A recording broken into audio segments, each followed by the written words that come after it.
اگر آپ professional singer نہیں بھی ہیں تو کم از کم گنگناتے تو ضرور ہوں گے اپنا پسندیدہ گانا گاتے ہوئے۔ شاید ہر کسی کو لگتا ہے کہ وہ سر اور تال سے پورا انصاف کر رہا ہے، اب چاہے اس کی آواز کتنی ہی بے سری کیوں نہ ہو۔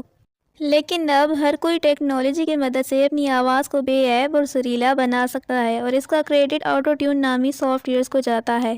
اس ٹیکنالوجی کا استعمال اب موسیقی کی دنیا میں عام ہے، لیکن یہی ٹیکنالوجی پاکستان میں اچھا گانے والے کچھ فنکاروں کے درمیان بھی تنازع کا باعث بن گئی ہے۔ ہوا کچھ یوں کہ پاکستان کی ایک مشہور سنگر ایما بیگ کے بارے میں ایک دوسری سنگر سارہ رضا خان نے یہ کہہ دیا کہ اگر آٹو ٹیون نہ ہو تو ایما بیگ سنگر ہی نہیں ہے۔ ایما بیگ، جو کہ پاکستان کی انتہائی ٹیلنٹڈ سنگر ہیں، جو آج کل سارہ خان کی ان کی سنگنگ کے متعلق دیے گئے بیان پر سرخیوں میں ان ہیں۔ سارہ رضا نے کچھ دنوں پہلے ایما بیگ کی سنگنگ پر تجزیہ کرتے ہوئے ان پر تنقید کی تھی کہ وہ سنگر نہیں بلکہ ایک انٹرٹینر ہیں جو آٹو ٹیون کی مدد سے گاتی ہیں۔ سارہ رضا نے مزید کہا کہ ایما بیگ کو اس بارے میں سوچنا چاہیے، انہیں ٹھیک ہونے کی ضرورت ہے۔ سارہ رضا کا ایما بیگ پر یہ بیان سوشل میڈیا پر وائرل ہو گیا۔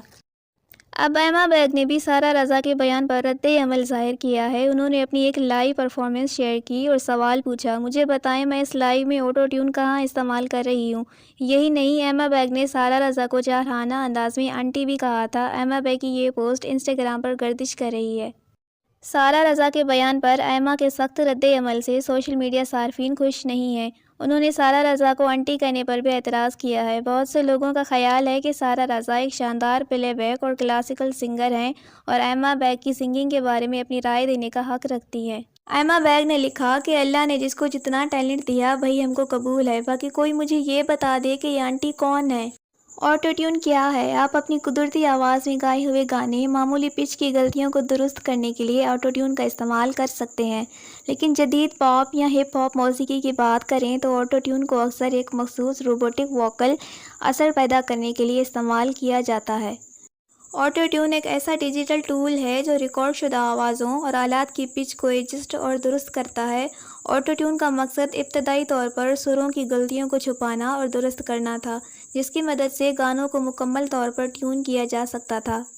آٹو ٹیون آڈیو سگنل کا تجزیہ کر کے ووکل نوٹوں یعنی آواز میں سروں کے اتار چڑھاؤ کا پتہ لگاتا ہے۔ جب پچ کا پتہ چلتا ہے تو سافٹ ویئر اس کا موازنہ پہلے سے طے شدہ پیمانے یا مطلوبہ لہجے سے کرتا ہے۔ اگر ریکارڈ شدہ پچ اس حوالے سے مختلف ہو تو یہ اسے قریب ترین نوٹ میں بدل دیتا ہے۔ اس کے ذریعے آپ رفتار کو بھی ایڈجسٹ کر سکتے ہیں۔ اسے چھیڑ چھاڑ کے بعد آواز کے روبوٹک ہونے یا نہ ہونے کو کنٹرول کیا جا سکتا ہے۔